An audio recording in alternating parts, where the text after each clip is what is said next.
So welcome and welcome back to my channel guys.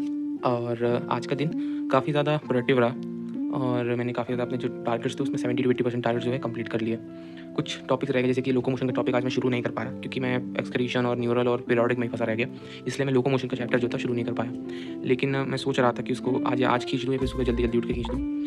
और इसको complete करने के बाद में इसके भी क्वेश्चन सॉल्व करूँगा। जैसे एक्सक्रीशन के लिए मैंने आज वापस, जैसे कि मैंने आपको बता चुका हूँ पहले ही, कि मैं सॉल्व कैसे करता हूँ। कि पहले मैं माइंड मैप से क्वेश्चन सॉल्व करता हूँ जो एनसीईआरटी बेस्ड क्वेश्चन होते हैं, फिर पीडब्ल्यू की डीपीपी सॉल्व करता हूँ। पीडब्ल्यू की डीपीपी के बाद में पीवाईक्यू, जो कि बहुत इंपॉर्टेंट है, क्योंकि पीवाईक्यू से आपको ये पता चल जाता है कि क्वेश्चन कैसे बन रहे हैं। और जो पीडब्ल्यू की जो अभी नीट देखेंगे, यकीन नीट 2026 जो था, नीट यकीन प्लस जो है, उसमें काफ़ी अच्छे क्वेश्चन, काफ़ी कंसेप्चुअल क्वेश्चन भी दिए हुए हैं। और जो कट्टर नीट डीपीपी है वो तो काफ़ी ज़्यादा हाई लेवल के क्वेश्चन मैंने देखा कि उसमें काफ़ी ज़्यादा डीप क्वेश्चन दिए हुए हैं। मतलब मोस्ट ऑफ द जो होते हैं वो पैराग्राफ बेस्ड क्वेश्चन टाइप के होते हैं, या तो वो मैच द फॉलोइंग होते हैं, असर्शन रीजन होंगे। सेम जैसा पेपर 2025 में आया था, तो मैं उसके सभी सारे चैप्टर नहीं कंप्लीट कर पाया क्योंकि इतना ही करने में, mind map, DPP, PYQ, NEET exemplar solve करने में ही मेरा आधे ज़्यादा समय चला जाता है। तो मैंने कट्टर नीट को उस दिन के लिए बजा के रखा है, जब मैं अपने जितने भी चैप्टर्स रिवाइज करूँगा टेस्ट के लिए, तब मैं कट्टर नीट को, पीवाईक्यू जो कट्टर नीट का जो डीपीपी है उसको सॉल्व करूँगा। और रही बात टेस्ट के लिए, तो मैं टेस्ट के लिए मैंने जो सोचा है वो बोला कि अब मैंने अपना अप्रोच जो है, मैं सोच रहा हूँ कि अब टेस्ट बेस्ड अप्रोच सॉल्व करूँगा। मतलब कि जो सब्जेक्ट वाइज, जो टॉपिक वाइज हमारे जो होते हैं, चैप्टर वाइज हमारे जो टेस्ट होते हैं, उनके अकॉर्डिंग तैयारी करेंगे। कि मतलब 3 दिन अपने को देंगे और उसमें 3 दिनों में वो पूरा चैप्टर कंप्लीट करेंगे। केमिस्ट्री और बायोलॉजी में मेनली, वो केमिस्ट्री और बायोलॉजी मेनली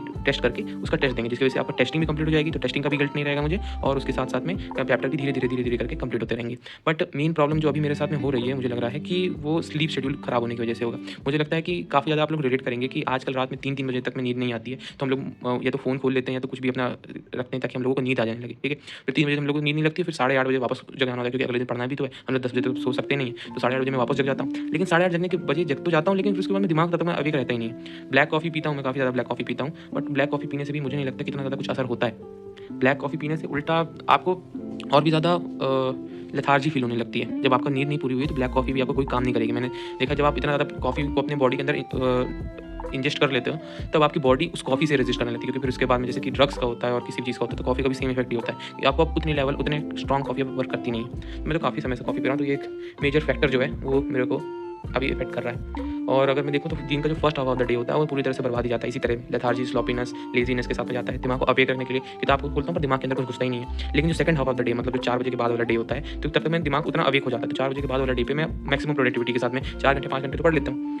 और पढ़ता भी ऐसा हूँ क्योंकि आजकल जो पढ़ने के लिए, अपनी जो हैबिट पढ़ने के लिए बनाने के लिए, मैं इस मेथड को फॉलो करता हूँ। जैसे कि अगर मैं यूट्यूब पे जाऊँगा तो आपको स्टडी विथ मी चैनल्स दिखते हैं, तो ऐसे थोड़ा स्टैटिक टाइप का चीज़ दिखती है, तो यहाँ पर टाइमर लगता है। तो 50 मिनट का टाइमर में पढ़ता हूँ, 10 मिनट का ब्रेक लेता हूँ, फिर 50 मिनट पढ़ता हूँ, फिर 10 मिनट का ब्रेक लेता हूँ। और आप लोगों ने भी कुछ में से कुछ बहुत ही मतलब जेन्युइन लोगों ने मुझे बहुत अच्छा सा सजेशन दिया था कि वाईपीटी नाम के चैनल पे, वाईपीटी नाम के ऐप पे आप पढ़ सकते हैं, जिसमें सेम चीज़ वही होती है। तो मैंने उसमें अपना ग्रुप भी बनाया हुआ है, तो अगर आप लोग चाहें तो उस ग्रुप में फॉलो कर सकते हैं, आप ग्रुप में ऐड हो सकते हैं और हम सब लोग साथ मिलकर के पढ़ सकते हैं, जिसकी वजह से आप सभी के अंदर एक अकाउंटेबिलिटी रहेगी और मेरे अंदर एक अकाउंटेबिलिटी रहेगी कि हम सब लोग साथ मिलकर पढ़ रहे हैं। क्योंकि नीट 2026 एक बहुत ही लोन जर्नी है, आपका साथ कोई नहीं देने वाला।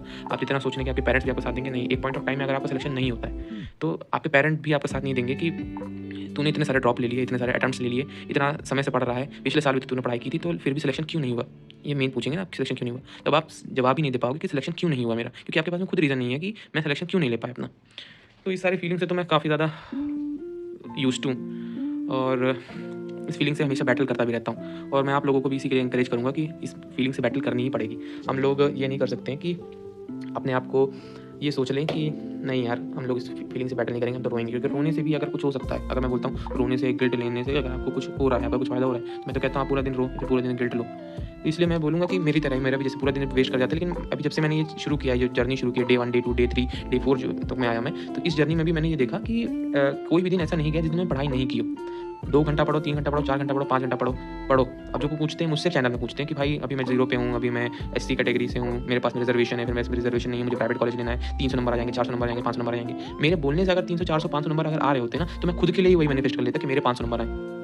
तो इसलिए हर जगह में जाके हम लोग ये पूछेंगे तो इसकी वजह से कोई ऐसे भी कुछ नहीं होगा। पढ़ लो, मुझे भी लगता है कि अगर मैं पढ़ लूँगा तो शायद कुछ हो ही जाए, नहीं पढ़ूंगा तो वैसे भी मुझे पता है कि मेरा कुछ नहीं होने वाला है। अगर पढ़ लूँगा तो शायद कुछ ना कुछ तो हो ही जाए। इसलिए ये मेरा सजेशन रहेगा सभी को। मैं अपने आप को भी यही सजेशन दूंगा कि ये सब पूछना कि 15 दिन पहले, 20 दिन पहले, 25 दिन पहले कि कितना होगा, वो सभी लोग आपको बताएंगे। वो आपको फेक होप जरूर दे देंगे कि 20 दिन में 650 प्लस, 30 दिन में 632 प्लस। वो उन्हीं के आ रहे होते हैं जिन्होंने सिलेबस को बहुत डीपली गो थ्रू किया हो और स्पेशली आपका फिजिक्स और केमिस्ट्री स्ट्रांग हो। तभी आप इतना मार्क्स इतने कम दिन पे ला सकते हो। बट अगर आपका फिजिक्स एकदम वीक है, केमिस्ट्री आपका मॉडरेट और बायोलॉजी जैसे स्ट्रॉन्ग है, जैसे मेरा है, बायोलॉजी स्ट्रॉन्ग है, केमिस्ट्री मॉडरेट और फिजिक्स बहुत ही ज़्यादा वीक है, तो हम लोग ये एक्सपेक्ट नहीं कर सकते कि 600 प्लस 650 प्लस। बट हाँ, 450 टू 500 प्लस तक का जो स्कोर है वो एक प्रैक्टिकल स्कोर है, और मैं आपको एक बोल सकता हूँ कि हाँ, हो सकता है, किया जा सकता है। कई सारे यूट्यूब पे अगर आप चाहेंगे भी तो कई सारे यूट्यूब चैनल्स बच्चों ने बनाए हुए हैं, वो भी आपको बताएंगे कि हमने 1 महीने में लिखा है।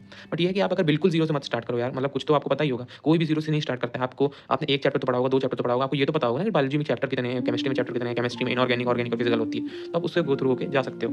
बाकी स्ट्रेटजी वीडियो अगर मुझे बनानी हो तो मैं कोई स्ट्रेटजी वीडियो बनाने वाला आदमी नहीं हूँ कि मैं स्ट्रेटजी वीडियो जाके बनाऊँ, क्योंकि मैं तो खुद आप लोगों से गाइडेंस लेता हूँ, थोड़ा गाइडेंस आप लोगों को दे सकता हूँ, क्योंकि मेरे पास में ये, हाँ, मैं मानता हूँ कितना सक्सेसफुल नहीं हूँ, बट मेरे पास में जो नॉलेज है वो नॉलेज ऑफ फेलियर है, कि मैंने अपने आप को फेलियर से जूझते हुए देखा है। एंजाइटी, डिप्रेशन, प्रेशर, जो आप बोलोगे मैं उससे जूझ चुका हूँ, तो मैं आपसे बहुत ज़्यादा रिलेट कर सकता हूँ। अभी भी प्रोकास्टिनेशन और जो सेल्फ सैबोटेज वाली हैबिट्स हैं उनसे लड़ रहा हूँ, बट लड़ना पड़ेगा, क्योंकि अगर आप लड़ेंगे नहीं ना, तो मान लो आज नीट में नहीं होता, मैं कहता हूँ आप नीट में मत, आप नीट की जर्नी छोड़ दोगे, लेकिन फिर भी आगे के समय में आप लोगों को इस जर्नी से, इस फीलिंग से जूझना पड़ेगा ही पड़ेगा।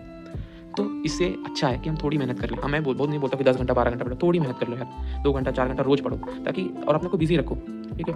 और जैसे कि मैं बोल दूँगा कि ड्रॉप का, तो मैं ड्रॉप का सजेशन तो किसी को नहीं दूँगा, क्योंकि मैं खुद उससे जूझ चुका हूँ। अब बोलेंगे कि तू तो खुद ड्रॉप ले लिया, तू ड्रॉप लेने के लिए क्यों ना कर रहा था। मैं बोला कि अगर आपकी तैयारी अच्छी चल रही है और फर्स्ट ड्रॉप में किसी वजह से आपको सिलेक्शन नहीं हो पाया, तो आप फर्स्ट अटेम्प्ट फर्स्ट ड्रॉप ले सकते हो, max to max second drop. उससे ज़्यादा अगर आप पढ़ते हो ना, तो आपके लिए हानिकारक होगा। जो बोलते हैं ना कि 4 ड्रॉप में, 5 ड्रॉप में, 6 ड्रॉप में सिलेक्शन हो गया, तो आप ही देखो ना, वो 6 ड्रॉप में उसका सिलेक्शन हो तो क्या उसके लिए वो फ्रूटफुल रहा? क्योंकि अभी उसको एमबीबीएस करनी है 5.5 साल की, फिर आपको पीजी करनी है। हाँ, मैं मानता हूँ कि एमबीबीएस अभी भी आज के समय में भी एक सिक्योर पोजीशन है, बट अगर अनटिल और अनलेस आपके पास में कोई कैटेगरी या फिर कोई रिजर्वेशन ना हो, मुझे नहीं लगता कि आपको फॉरवर्ड बढ़ना चाहिए। क्यों नहीं बढ़ना चाहिए? क्योंकि मैं देखता हूँ कि अगर आपके पास में रिजर्वेशन है, तो आपके पास में एक एडवांटेज है और आप उस एडवांटेज को यूज़ कर सकते हो। बट मेरी तरह से जनरल से हम लोग, अगर हम लोगों का हर बार अगर 50-60 नंबर से छूट रहा है, तब आप ले सकते हो, ये गैम्बल खेल सकते हो। बट अगर 100 नंबर, 150 नंबर से अगर छूट रहा है, तब तो एक सोचने वाली बात है कि कहीं मेरे अंदर ही तो कुछ गड़बड़ी नहीं है। सो यही था जिससे मैं जूझ रहा हूँ। और हाँ, वो जो प्रॉब्लम है, जो स्लीपीनेस वाली प्रॉब्लम, उससे ज़रूर देखना पड़ेगा। तो मैं आज सोच रहा हूँ कि आज से मैं रोज़ जल्दी सोऊंगा और रोज़ जल्दी वीडियो अपलोड करूँगा, क्योंकि जब मैं रोज़ जल्दी वीडियो अपलोड करूँगा, तो इसका मतलब है कि मैं रोज़ जल्दी अपने टारगेट्स कंप्लीट करूँगा। तो सुबह उठ के या फिर उसमें पूरा दिन को फ्रूटफुल बनाना ही बनाना है, क्योंकि अब इतना वो समय नहीं रहेगा कि 4 घंटे 5 घंटे वाला समय रह गया। धीरे-धीरे करके उसको बढ़ाना है। 5 घंटे है तो कल मैं ट्राई करूँगा कि उसको 7 घंटे तक लेकर ही जाऊँ, और 7 घंटे तक लेकर जाने के लिए वही वाईपीटी ऐप में मैं आऊँगा। यही इसी टाइप की जो चीज़ होगी, तो मैं लैपटॉप में इसको चलाता हूँ, मैं इसको फ़ोन में चला लूँगा। फ़ोन में चलाऊँगा, आप लोग भी आना, साथ मिल कर के एग्ज़ाम से बाहर निकलना है। मैं ये नहीं गारंटी ले सकता कि हमारा सिलेक्शन होगा कि नहीं होगा, बट मैं ये गारंटी ज़रूर ले सकता हूँ कि मेहनत करते रहेंगे तो इस लूप से बाहर निकल जाएँगे। इसलिए मेरा भी यही है कि रीस्टार्ट करो और नीट के लूप से बाहर निकलो, ना कि नीट क्रैक करने पर फोकस करो। अगर आपके अंदर जुनून है तो वो नीट क्रैक हो ही जाएगा, ठीक है। आपको यूनिवर्स है, आपके अंदर को खुद की मेहनत जो होगी वो आपको नीट क्रैक करवाई देगी। तो थैंक यू मेरे प्रवचन सुनने के लिए, और अपना ख्याल रखिएगा। और मेरे लिए कोई एडवाइस होगी या फिर मेरे लिए कोई सजेशन होगा या मुझसे कोई क्वेश्चन होगा तो ज़रूर पूछना। मुझे अपना कंपेनियन नहीं समझना, बड़ा भाई बड़ी दीदी समझने की कोई ज़रूरत नहीं है, क्योंकि मैं तो अभी खुद ही सीख रहा हूँ। तो हो सकता है कि आपको के अंदर जो प्रॉब्लम शायद मैं उससे जूझ चुका हूँ, तो शायद मैं उसका सॉल्यूशन दे सकूँ, और मेरे अंदर जो प्रॉब्लम है मैं आपको बताता हूँ, तो आप मुझे सजेशंस देते हो, और आपके सजेशंस के लिए मैं बहुत थैंकफुल हूँ। तो इसी तरह मुझे सजेशन देते रहिएगा। आज की वीडियो थोड़ी लंबी हो गई है, बट आज हार्ट टू हार्ट जो कॉल बात करने की फीलिंग थी ना, वो ज़रूर बात करनी थी मुझे। तो thank you for listening me, and साथ में रहिएगा मेरे, और हम सब लोग इस नीट के लूप से बाहर निकल सकते हैं और निकलेंगे भी। Thank you, and believe in yourself. Thank you.